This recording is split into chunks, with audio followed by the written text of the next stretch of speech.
I'd just like everybody to hear Karl Rove, who is the epitome of the Republican establishment, how he reacted to the election of Christine O'Donnell in the Republican Senate primary.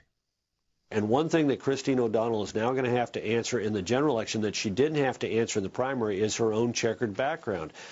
You made my case. You made out a list of the things that Mike Castle had done right, or excuse me, done wrong. You didn't make out a list of the things that Christine O'Donnell had done right. I've met her. I've got to tell you, I wasn't frankly impressed as her abilities as a candidate. And again, these serious questions about how does she make her living? Why did she mislead voters about her college education? How come it took her nearly 2 decades to pay her college bills so she could get her college degree? How does she make a living? Why did she sue a well-known and well-thought-of conservative think tank?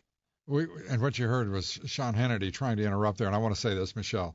I want to give kudos to Sean Hannity for trying to keep the focus where it should be and to assert the proper, in my opinion, the proper values surrounding her election rather than, well, I want to hear what you thought of what Karl Rove said. Oh, yeah. I think if you ever wondered what it looked like for a rhino to commit suicide on national TV, there you go. That's what it looks like, and boy, was that bloody.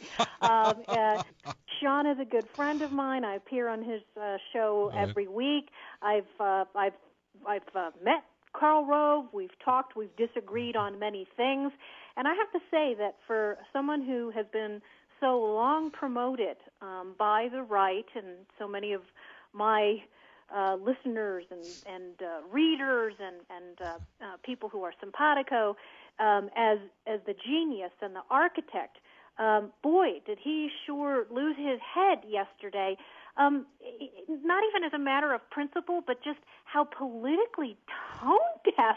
I mean, I thought the Obama administration was as tone deaf as Beethoven until I saw Karl Rove yesterday. My God, what?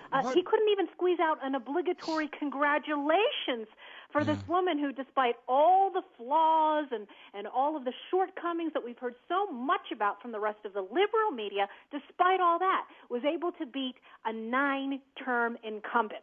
Yeah, and I just thought, I was just curious if you had any insight into why Karl Rove, whom I've met a few times, who seems like a nice enough fellow, but I mean, what I heard there was, as you say, it was political suicide of a bloody sort. But I don't understand, even as a prime example of the establishment, why he would react so emotionally.